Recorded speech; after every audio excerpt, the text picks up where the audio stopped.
שלום גיא, מה שלומך? מצוין, יופי. מה קורה? הכל מצוין. אתה רץ עם ההצגה הזו לא מעט זמן. איך זה באמת ככה להיות עם הצגה שרצה לאורך זמן, עם קאסט שרץ לאורך זמן? איך הדינמיקה, איך האווירה? אני יכול להגיד שעבורי ההצגה הזאת זה אבן דרך, כי אני התחלתי אותה בעצם כשהייתי בן 23. שזה תחילה... כשהשתחררתי מהצבא, מלהקה צבאית, ובעצם אני משחק בה משהו כמו 14 שנים. הייתי ממש ילד שרק השתחרר מהצבא, ופה עברתי הרבה, אתה יודע, גדלתי פה, התבגרתי, התחתנתי, יש לי ילדים. לבוא לפה זה כמו לבוא למילואים כזה, כאילו...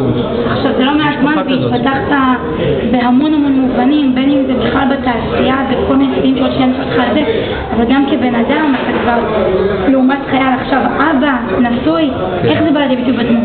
היא השתנתה? תראי, אומרים אין דבר כזה דמות, יש אתה הדמות, אתה מביא את עצמך לדמות, אתה לא פתאום נהיה מישהו אחר, אתה מתאים את עצמך לצרכים של הדמות. ההצגה הזאת היא לא בדיוק הצגה שאתה משחק בדמות.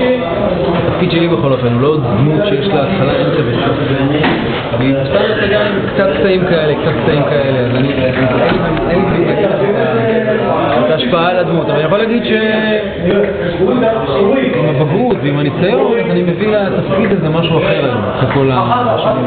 עכשיו, קצת עליך, אתה עובד לא מעט, ברוך השם, גם בטלוויזיה, גם בתיאטרון, גם שר אני מניחה. יש לך איש מקצוע מול, אתה יודע מה? באמת מעניין אותי ככה עם יד על הלב. מה הכי מרגש אותך, או מה אתה הכי אוהב? אני בטוחה שאת הכל, אבל... אני קודם כל נהנה באמת לעשות הכל.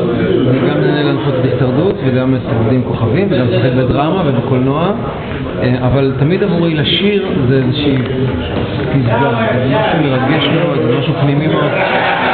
ועכשיו אני גם עם המופע שלי של ילדים ובפיות מבית אבא, זה מופע שאני יוצא עם אח שלי, אנחנו רצים בכל הארץ ובעצם עושים את המופע שורשים המשפחתי שלנו, ועבורי זה רגע גדול שאני עושה את זה עונג.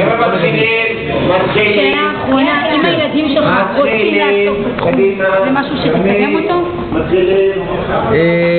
זה משהו ש... נכון, הם חיים בבית של אומנים? חיים בבית, נכון, של אומנים סופגים המון מזה, אבל זה שאלה שלהם, אני לא אגיד לו לא ולא כן.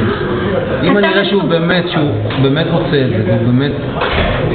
זה מה שגורם לו אושר, ברור שאני אחזק אותו ואקדם אותו ואעשה הכל בשבילו. אבל... התאהבתם באחד התרבות שלי. אני לא דוחף אותו. תתחילו חצי שלי ותלכו הביתה. בוא תנסה את הבמה הזו לומר שנה טובה לתושבים של יבנה, בבקשה, הבמה שלך. לגמרי, שנה טובה, לכל תושבי יבנה. כיף לנו גדול להיות פה. תבואו, ביי.